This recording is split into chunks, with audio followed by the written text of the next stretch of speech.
Good evening, ladies and gentlemen. It is now 5:30, and I will call this regular meeting of the Burnsville City Council to order. It is our tradition to stand for a moment of silence, followed by the Pledge of Allegiance, and we invite you to join us.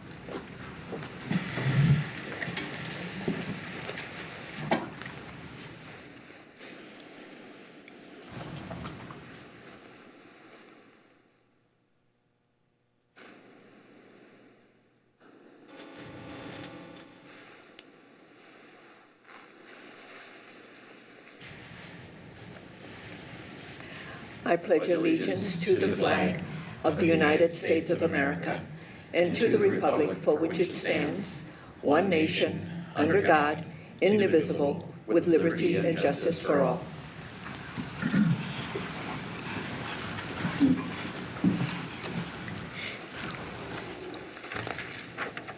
Members of the public are welcome to attend in person. They may also choose to watch this meeting at burnsvillemn.gov/meetings or Comcast Channel 16 or 859. The public can also participate through Zoom by joining us at zoom.us/join. More information is available on our meeting's webpage and in the council agenda packet. The next item on the agenda is announcements. And our announcements have to do with all of our upcoming meetings.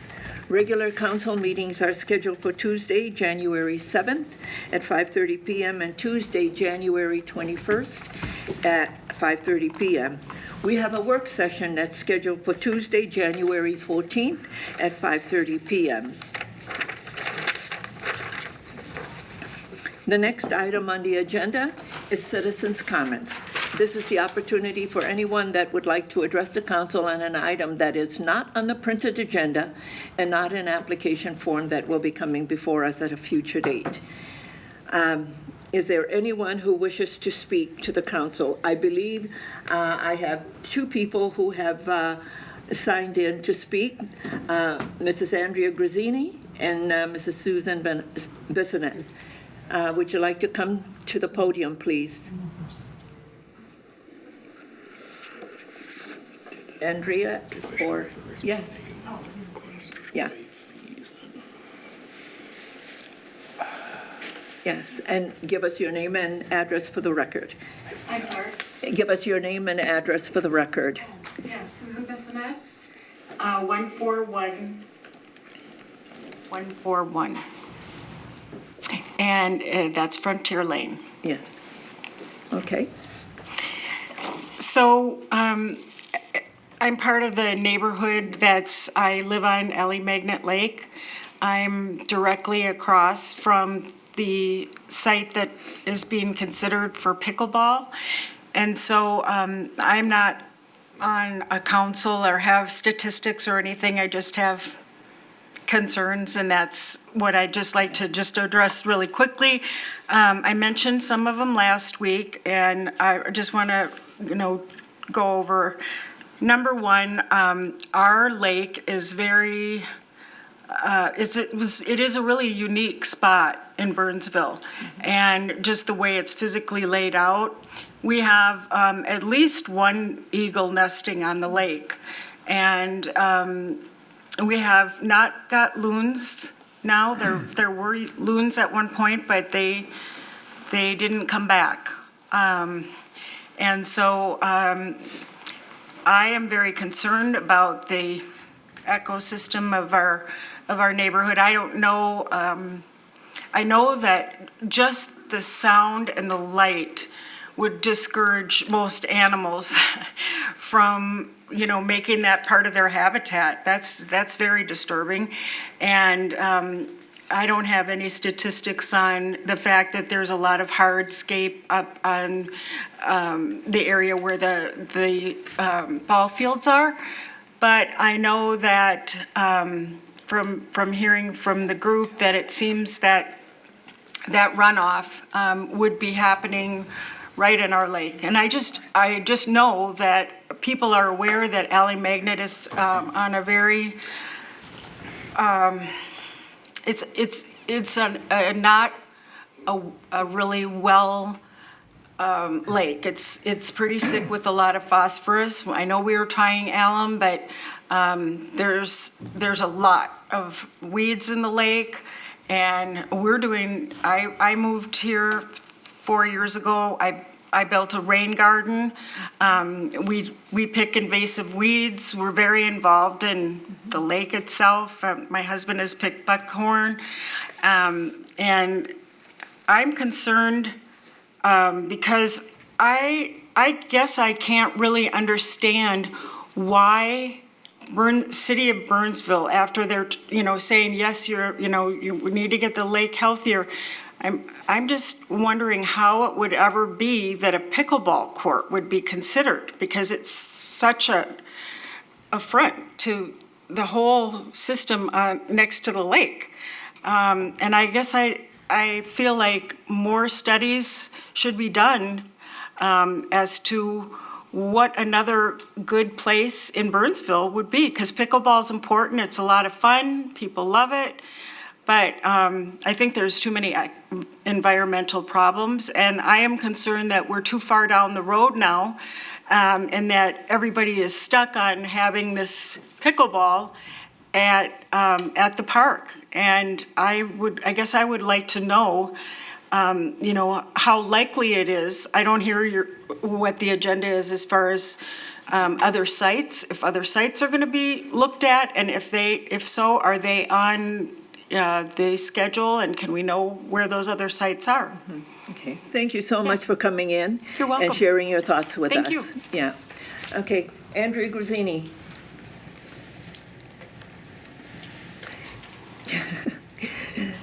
Good evening. Good evening. Hello, everyone. It's good to see you all. I also am at Alamagnet, as you probably well know, and want to share some things that maybe haven't been shared quite as much as we should have shared them.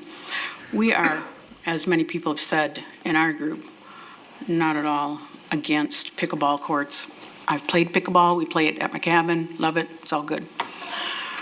But we have a natural resource that the city has called a priority resource for priority restoration.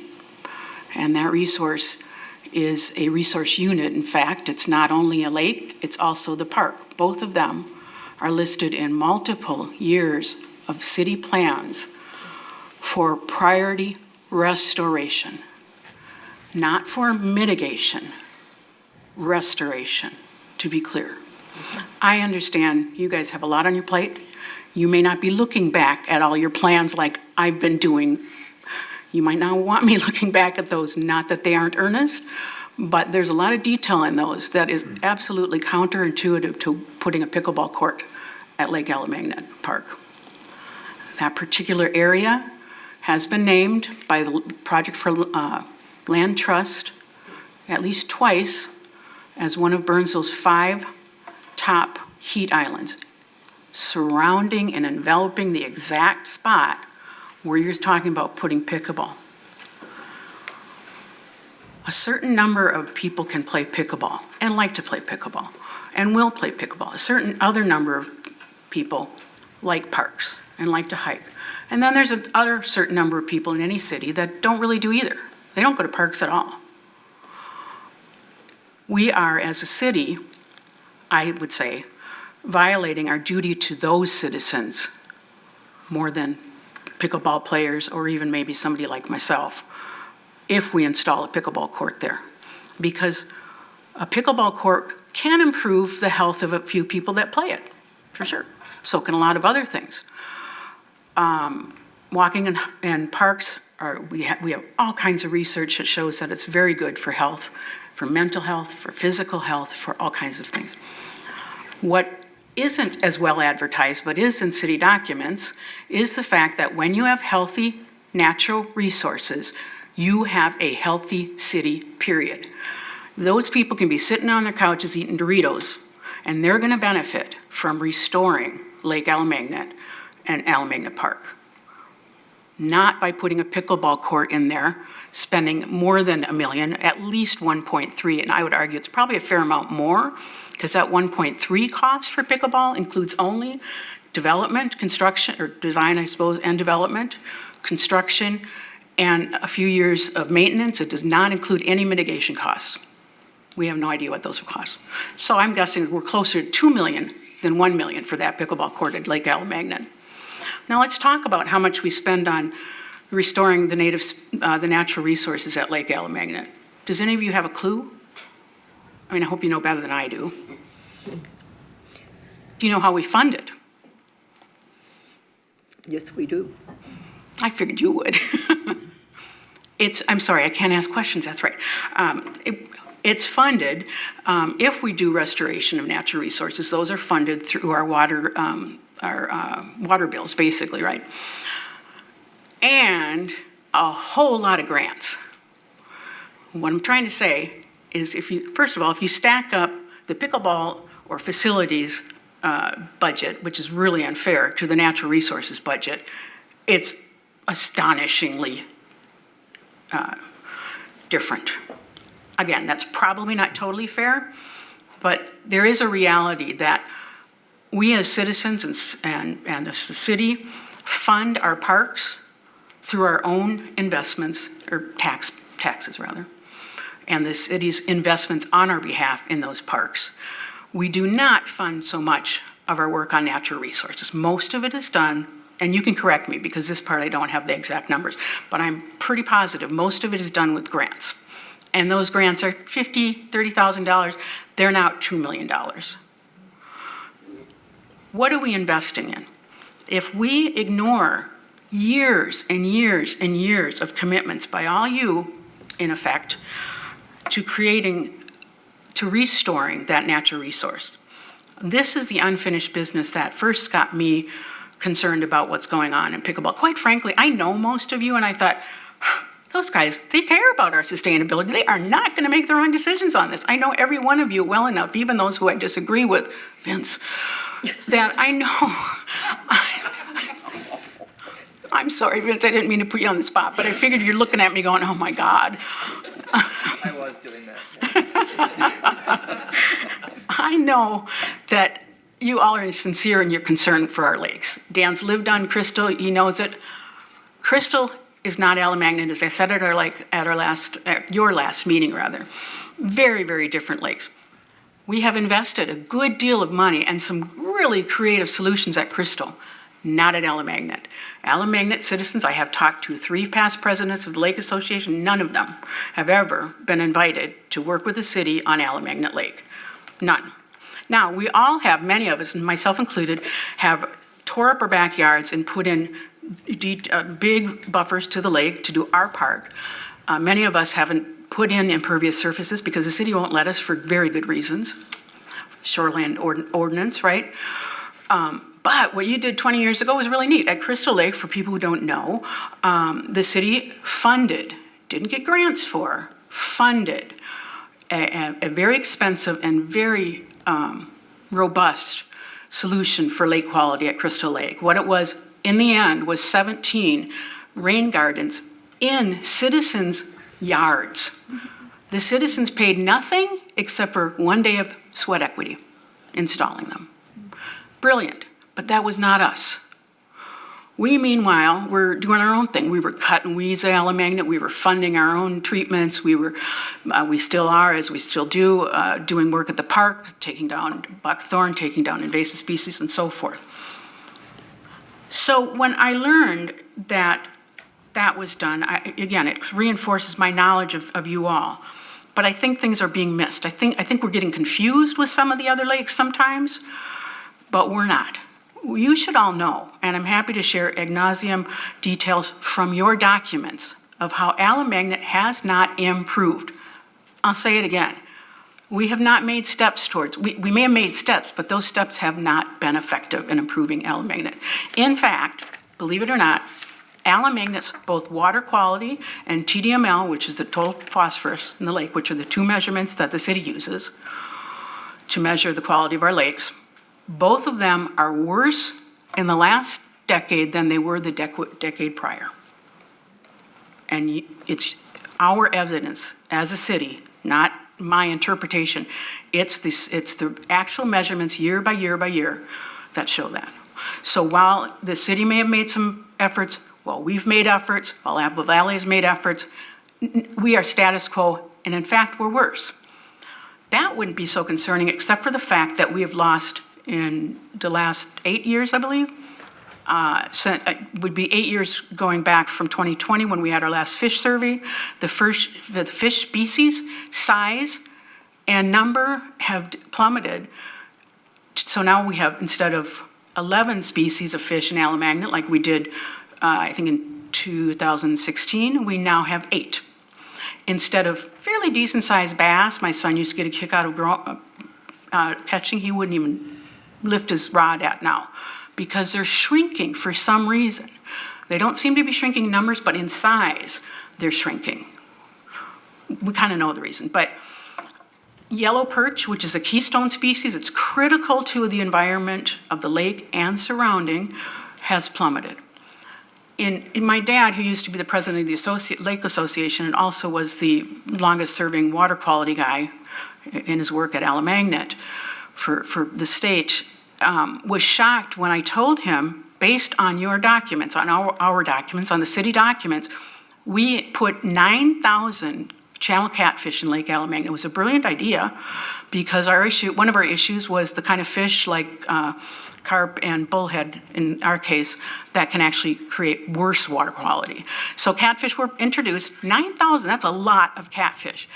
They were introduced, and within 10 years, they no longer were in the fish survey. When the city, our contractors showed us that they would grow and reproduce, and that would be a great solution for a lake like Alamagnet, they didn't. In fact, they declined. They seemed to grow for a little while, and then we couldn't find them. Something similar is happening at Alamagnet Park. I don't have quite as much research. I'm still working on that, but a big issue for me, a big concern for me, is that the DNR has named Alamagnet Park one of just 2.6% of Dakota County that has endangered and rare species. This is not small stuff. This is a big deal. And in fact, we've seen some of those rare species on the lake. We've seen things that don't show up, for example, in the city's count, like white pelican, which are on the threatened species of the state. We see loons, which we never saw loons before. We see the benefit of things like policies like doing away with DDT. All the bird return that we're seeing is based on ending DDT use.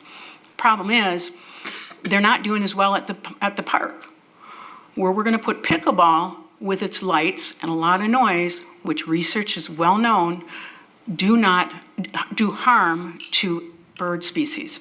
Actually, do harm to mammals, reptiles, and birds. So we're going to be adding more problems, even if we could mitigate it, even if we had all kinds of millions of dollars to mitigate every problem that pickleball might cause. You're not going to solve the problem that we are going to see species flee that area, and where are they going to go? To Caribou Coffee? I mean. And we've got important ones there. We've also seen declines in our own city count of species of birds up at Alamagnet. I'm trying not to go on and on about any one species, although I could if you'd tolerate me. Your public feedback, our public feedback from our citizens, 2022, what was our citizens' favorite natural park? Guess what? It was Alamagnet. They're not talking about pickleball. They're not even talking about baseball or even the dog park, which is beloved by many. They're talking about the natural area, which it is. They also are saying that one of their top priorities is surface water quality. Surface water means lakes. It means lake where you can see the surface, which Alamagnet, of course, you can see. I mean, this is our own surveys. That one kind of surprised me. It's very astute in a sense, I think, for citizens to be aware that that matters and to consider it one of their top concerns. And in terms of what they wanted the city to do to protect and restore natural areas, stop development in natural areas. That was their number one reason. 2022, our Natural Resources Management Plan. Ms. Grazzini, may I ask you to quickly try to wrap up, please? Okay, I will. So that we can continue with the work of You the, didn't want to listen to my, I've read all of your emails, and you have a lot of great data. And please know that we hear each and every one of you. I'll And know that every- when the pickleball gets put in another place. We know that Right pickleball now, we're courts, going through a process. I understand. And so we also have to honor that process. I understand. That everybody's voices are heard. And you know, because you were part of this process back in about 20 years ago. no, when it was we- not. As I told you, we were not invited. We invited everybody around all of the water bodies Well- to come to City Hall. I will, and we- I'll send in an FOA, Freedom of Information Act for that data, because none of the presidents of Lake Alamagna Association have seen that, and I lived on the lake and didn't see it.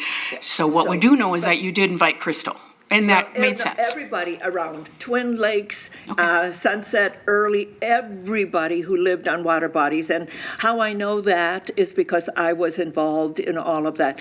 And every conference room in this building and downstairs were full with different water body communities and a process that took place.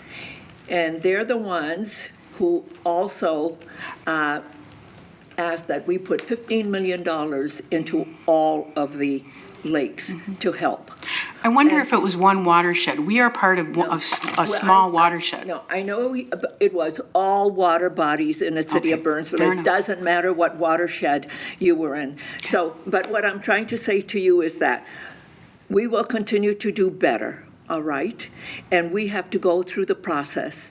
But don't think that we haven't heard you or understand that you're asking us to also look at other areas. So please understand that we are listening, okay? Okay, well, I'll ask you to But we also continue. need to make sure that everybody's voices are heard. Well, what I'm sure is that you have heard from a lot more pickleball players until just recently than us, and that I do have the data on.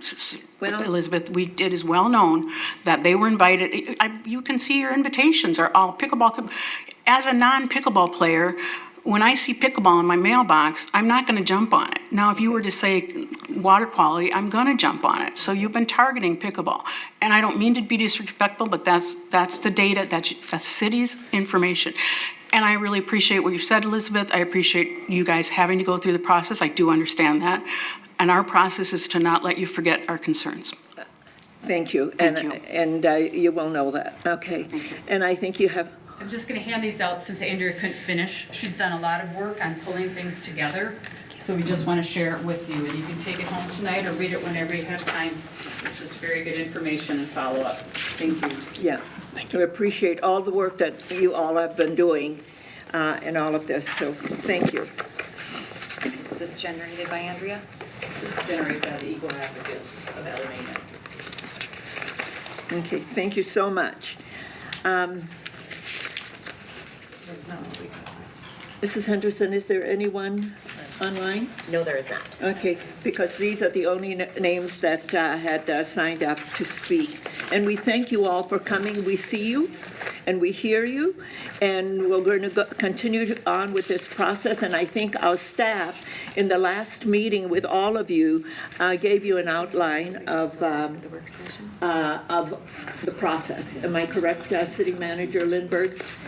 Madam Mayor, the next decision point of the City Council will be a conversation and a work session in April that will be at the conclusion of the design development process, where staff will have more answers on study around natural resource management and some of the things that have come up tonight. and that But we've there's heard from- more of the process that staff's going through. Absolutely. Yeah, Yes. so. Yeah, between now and then, there will be plenty of opportunity for additional conversation. Actually, our Public Works Director, our Natural Resource Manager are here tonight. Yeah.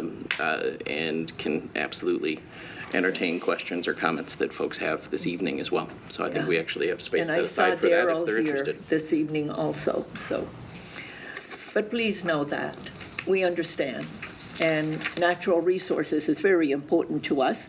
Otherwise, we wouldn't have been spending a whole lot of money in terms of our Water quality is very important. We also want to protect our water source, our aquifers, and we do a lot of work around all of that, and we have a sustainability plan that looks at the whole environmental issue. So, but thank you so much for continuing to be vigilant about this and caring enough, because we also care about the environment. So we'll continue the process and make sure that all voices are heard. Thank you so much for coming in. Okay. With that, the next item then on the agenda, if there's no one online, Mrs. Henderson? No, there is not. Okay, very good. Is additions to the final agenda, and this is for emergency items only. City Manager Lindberg? Nothing for staff, Mayor. Okay. Members of the council? No. No? Okay, we will then move on. The other is a consent agenda. The consent agenda is a group of items that's considered to be routine and will be enacted by one motion. However, an item on a consent agenda can be removed for a separate discussion and vote. Is there anyone in the audience who wishes an item on the consent agenda to be removed for a separate discussion and vote? Anyone? Mrs. Henderson, is there anyone online? No, there isn't.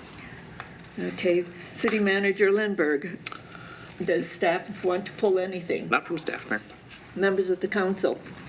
Okay, with that, I would like a motion to adopt the consent agenda, please.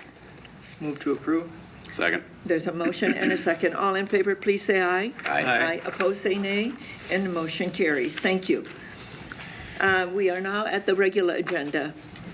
And the first item on the regular agenda is a public hearing. And this is a resolution adopting a capital improvement plan for 2025-2029 and giving preliminary approval to issue general obligation capital improvement bonds to finance a portion of improvements detailed in the plan for the police, City Hall project, and Fire Station 2. And presenting this evening is our Deputy City Manager and CFO, Jenny Rohde. Mrs. Rohde, the floor is yours. Thank you. Madam Mayor. Maybe we'll just let Sure. our guests leave before you start. Certainly.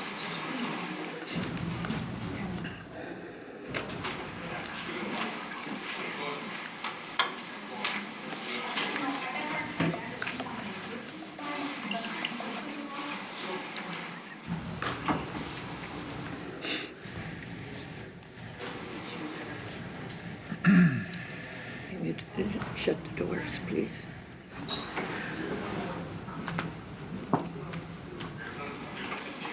Mrs. Rohde, the floor is yours.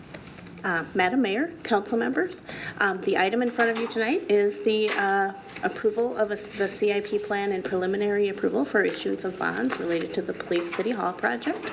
Over the past year and a half, you've discussed or reviewed information related to the project or financing numerous times, and this evening, our Mr. Dan Tintner, our municipal advisor from Ellers, will review the CIP plan, the project's potential or preliminary bonding information, as well as financing options. So with that, I'll turn it over to Dan. Okay, thank you. Welcome. Good evening, Madam Mayor and members of the council. And thank you to Jenny for the introduction. Not to repeat her, but my name is Dan Tinter. I'm municipal advisor with Ellers and Associates. And this evening, we're here to conduct a public hearing on the proposed 2025 to 2029 capital improvement plan. A few items that we'll go over this evening, just a little background and history. Jenny touched on that a little bit, and we'll get into a little more about that in just a slide here. We'll talk about the proposed projects and the potential bond issues. As Madam Mayor noted in the introduction to the item, part of the component of the CIP is to authorize the City Council at a future date to consider issuing bonds to support the projects included in the CIP.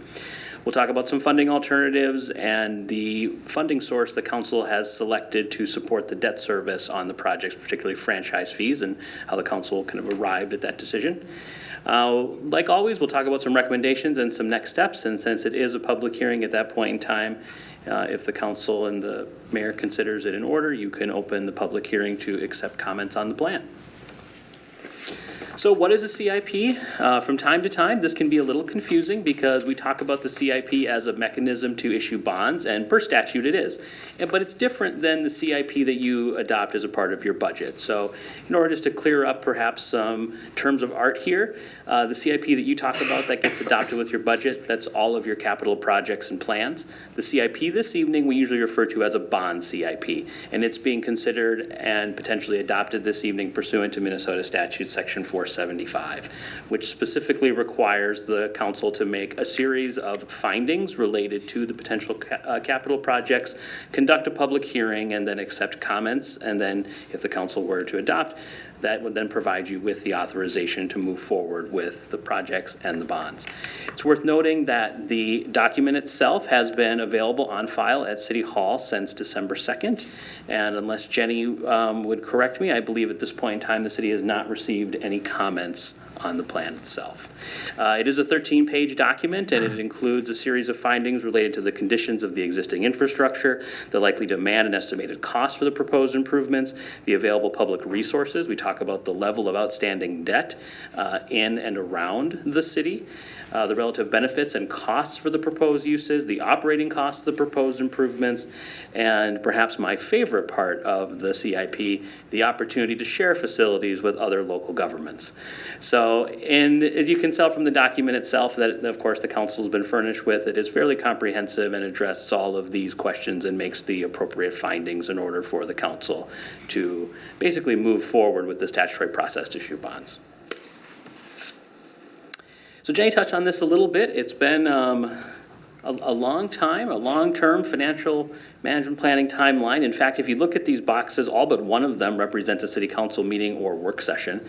As the council well knows, way back really in 2021, that's perhaps when the first time you saw a placeholder in your budget for these projects. And between then and really now, there's been at least 5 meetings on the financing of those projects. And of course, that doesn't include any of the meetings the council had related to the projects themselves for their design, engineering, and public outreach. So really over the last 2.5 years or so, there's been at least 10 public meetings on these projects in some way, shape, or form. So I think that's fair to say, and we can call that robust and thoughtful conversation bringing us to this point this evening.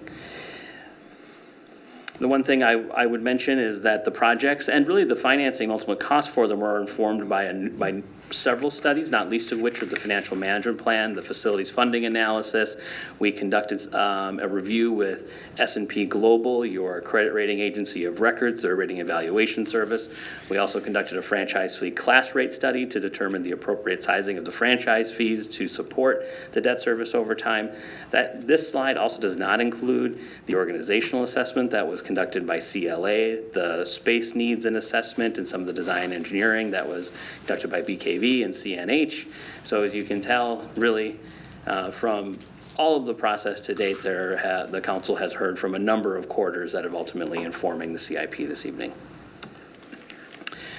So you've seen this slide before, but generally right now, when we talk about these major facilities projects, we're talking about 3 really: Police City Hall, Fire Station number 2, and the maintenance facility. Really the projects that are contemplated this evening are the first 2 that are listed on the slide, Police City Hall and Fire Station number 2. The CIP really covers a 5-year period. And so as mentioned on the slide, the proposed document before you this evening really references Police City Hall and just a portion of Fire Station number 2. Right now, we are currently planning on issuing somewhere around $100 million in bonds for Police City Hall.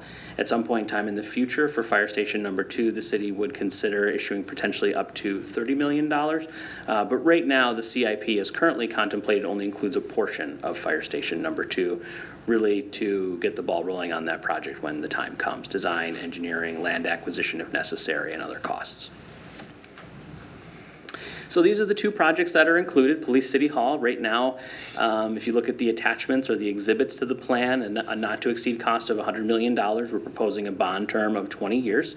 And really, the authorized purposes included in the plan are the acquisition, construction, and betterment of the site, and then any associated equipment with the facility itself. Fire Station number 2, very similar purposes authorized under the plan, same anticipated bond term, but as you can see, the not-to-exceed cost there is really only $5 million of the proposed $30 million. So if you add up all those numbers, essentially what you arrive at is project costs contemplated by the CIP of up to $105 million. The CIP also authorizes the council for debt of up to $105 million. Right now, really though, the focus of the CIP is that first project, Police City Hall, which if the council decided to move forward, of course, with the CIP, and then move through the bidding process and awarding contracts would begin sometime in 2025 for really up to that $100 million. So that's really the thrust of the plan this evening. The one thing I should mention is that the city may issue these bonds in one or more series. In fact, when we get to very large projects that have $100 million, let's say, it's often advantageous to size the debt in multiple series, usually over a couple of years, because as you know, the project will take some time to construct. And often we can reduce the amount of borrowing because we may not have to borrow for, let's say, a portion of the contingency, which you otherwise would have to borrow for if you bond it all at once for the entire cost of the project. So I only mention this to the council in the event that you adopt the CIP and decide to move forward with the projects. When the financing occurs at a later date, the bonds, that first bond may be less than the $100 million and then another series in the future. So all of those sizing and structure considerations will happen a few months from now if the council decides to move forward. Really, we'll get more information once the city bids the projects, gets add bid costs, and we really know kind of what we're dealing with and can then make financing strategy decisions accordingly.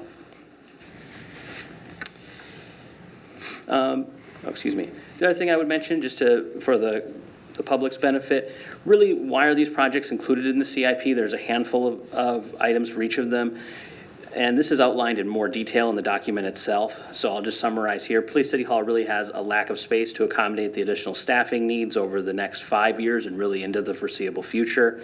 The city is currently repurposing existing space for other uses inconsistent with its original design. So really using spaces that weren't designed to host workstations, lactation rooms, wellness spaces, secure storage, et cetera. Really trying to find every available space in the existing facility to make do with what the city currently has. The building layouts currently do not provide sufficient gathering spaces for the community. They require significant improvements to both HVAC and information technology systems. And then perhaps of most interest to our friends in the police department, the garage does not provide sufficient contiguous space to house all of their equipment, exposing their vehicles to inclement weather, which of course increases operating and replacement costs for the city. And then of course, it's worth noting that in the City Hall itself, there are considerable security improvements that are needed.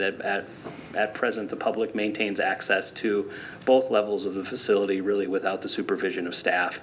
And as we stand here in the City Council chambers, you currently do not have a secure secondary egress. So something to keep in mind there. When it comes to Fire Station number 2, that's a little different. That city facility currently will have to be relocated as it does not provide appropriate site areas to accommodate modern firefighting apparatuses or apparati, depending on your flavor, and does not really also have space to accommodate additional staff.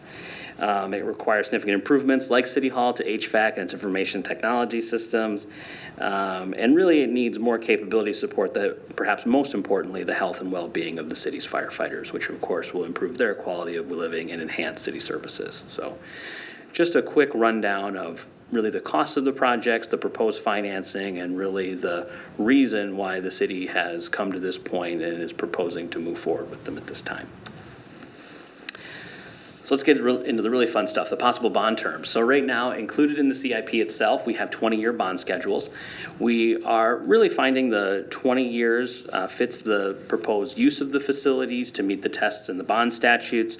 It's also worth noting that the faster you retire the debt, the less interest expense you'll pay over time. And as this slide demonstrates, if you were to go from 20 to 30 years, the city would actually spend about $35 million in additional interest expense. Additionally, though, when that happens, we do have to raise the debt service amounts in order to retire enough principal over the 20 years. So as you can see in that middle box on the average debt service, it is higher under the 20-year scenario because you are paying off more of the principal earlier, but you ultimately do it to the tune of saving $35 million in interest expense, or potentially $18 million in interest expense, or closer to 19, I should say, over 25 years.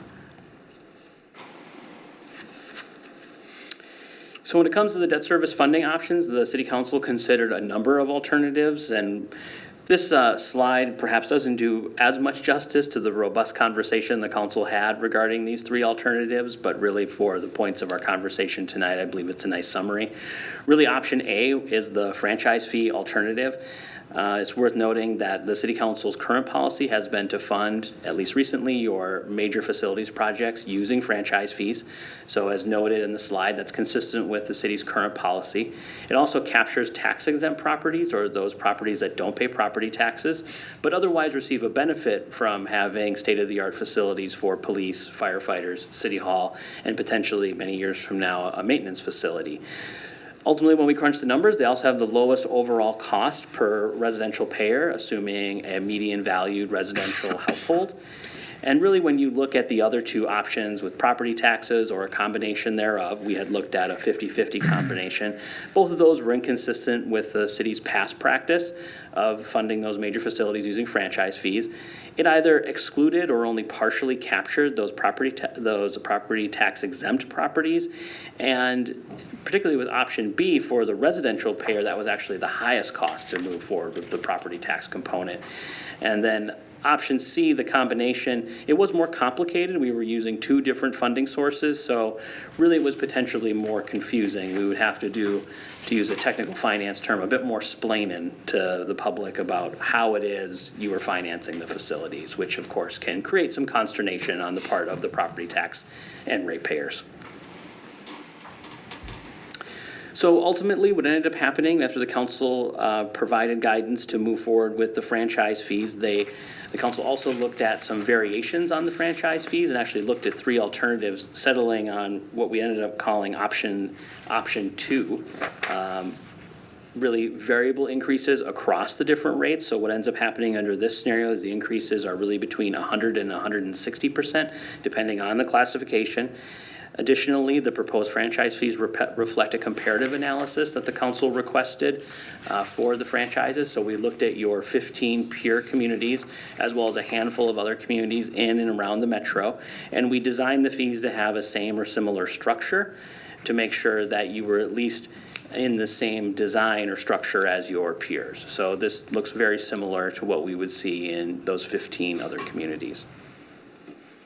The other thing to keep in mind is that these increases would apply to both the electric and natural gas utilities, and if the council move forward, as you'll see in a slide here in a little bit, we have a recommendation that you would adopt the ordinance amending the franchise fees early next year to take effect on or around July 1st of 2025. And that's primarily to allow the city to start to build reserves when you would make your first full debt service payment in 2026, assuming the council borrowed funds in 2025. That's the typical schedule. You would borrow in 1 year and then you begin paying in the following year. So by starting kind of halfway through, you get a little bit of a head start and build some reserves in order to make those debt service payments and not have any cash flow issues related to city finances. It's also worth noting that, and this was a North Star really in the analysis and something that the council had made very clear throughout the process, these increases in the franchise fees are really used to just pay the debt service on the Police City Hall project. The existing franchise fees still support your ongoing capital improvement program, meaning that we are not using existing franchise fees to pay for debt service on the new facilities and then coming back at a later date and saying, oh, by the way, now we need more franchise fees in order to deliver the program you already have. So really what we're trying to do is look at all of the needs of the city and your facilities and then size the fee accordingly, including the Police City Hall project. And that's ultimately what this structure accomplishes. So these are some tentative next steps. I should note that it will change a little over time. The council and the city are still involved in the process of designing and developing the projects. You will still have to go through the bid process, and some things may change as a result of accepting those bids. And so really, this is our best guess at this point in time, but I think we feel fairly confident in it. Right now, we are doing informational stakeholder meetings. I think as the council aware, we've already conducted one with the Burnsville Chamber of Commerce, and right now we're working on outreach with the various utility providers to seek their feedback on the proposed structure provided by the city council related to franchise fees. This evening, we're holding the CIP public hearing, and then afterwards on January 21st is when the council would authorize to advertise the bids for the Police City Hall projects. At that same date is when we would recommend that you adopt the franchise fee ordinance amendment. This is primarily because we want to make sure that this happens earlier to avoid any challenges with other critical portions of the project.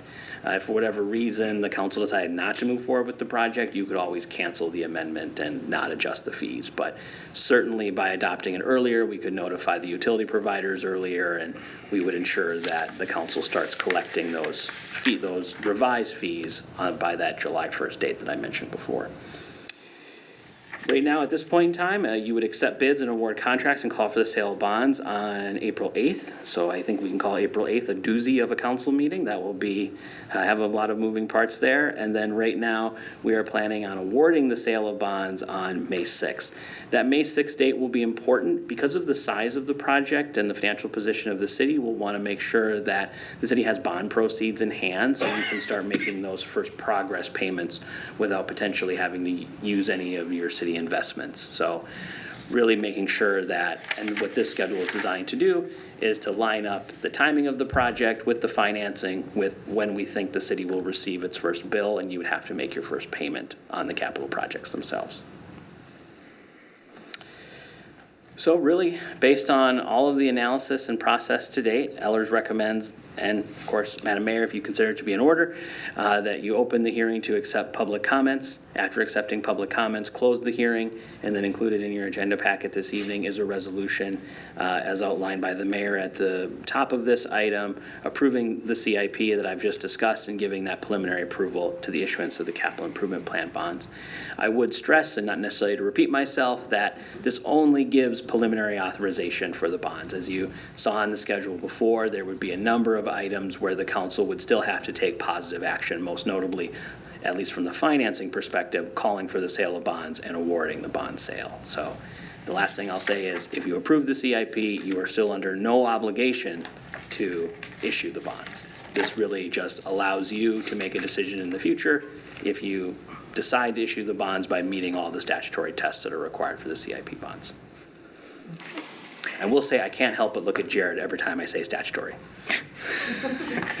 Thank you so much for that thorough report, not only to us, but also to our residents.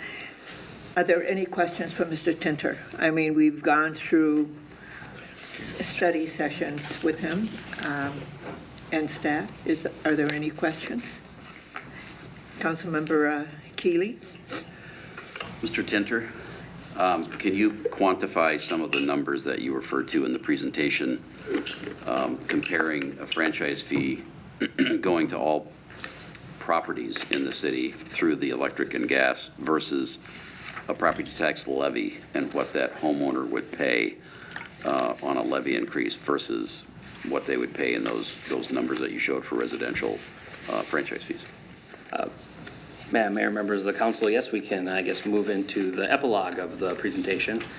Oh, sorry, did I jump ahead of the No, there was a fair chance that I thought this question might come up. So I think the thing to keep in mind here when we look at franchise prepared. fees versus property taxes is that we have to make some assumptions about the value of the properties. So as you can see in this slide, for a residential homestead, we've assumed $350,000, which is the median valued home in the city of Burnsville. For a small commercial industrial property, we're assuming a value of $500,000, $2 million for a medium-sized property, and $5 million for a quote-unquote large commercial industrial property. As you can see in the slide, the increases for franchise fees for a residential homestead would be about $96 annually. It'd be about $403.20 for a small property, $960 for a medium commercial industrial property, and then just over $6,900 for a large commercial industrial property. Again, that's if the council decided to levy all property taxes in order to make the debt service payments on the bonds. When it comes to those are the franchise fees. When it comes to the property taxes, and this is payable for 2024, we'll get new numbers in 2025 here in a few months. The increase for a residential homestead would be about $275. For a small property, it'd be about $490. For a medium commercial industrial property, those property tax increases would be about $2,100. And then you can see the large commercial industrial properties are right around $5,300.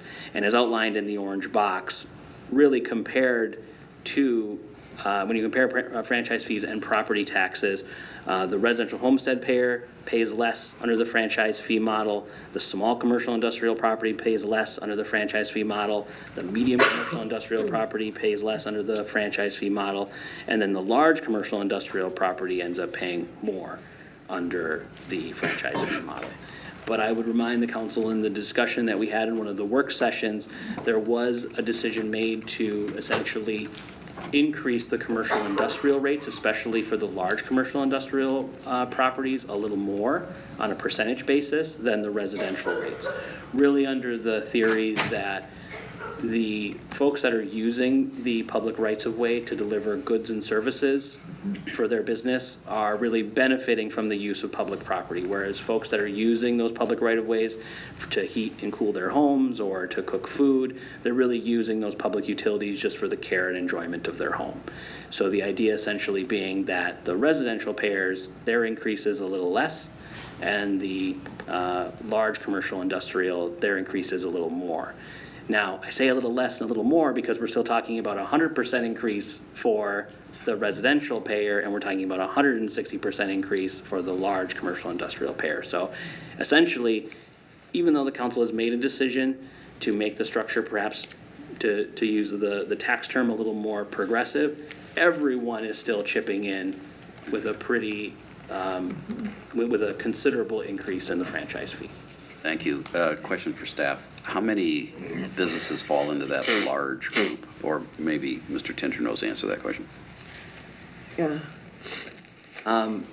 Madam Mayor, members of the council, I would have to look to get the numbers exactly, but my recollection is for the very largest, especially on the natural gas side, I'm looking at Jenny here, I think it's only a couple dozen. It's not a big number.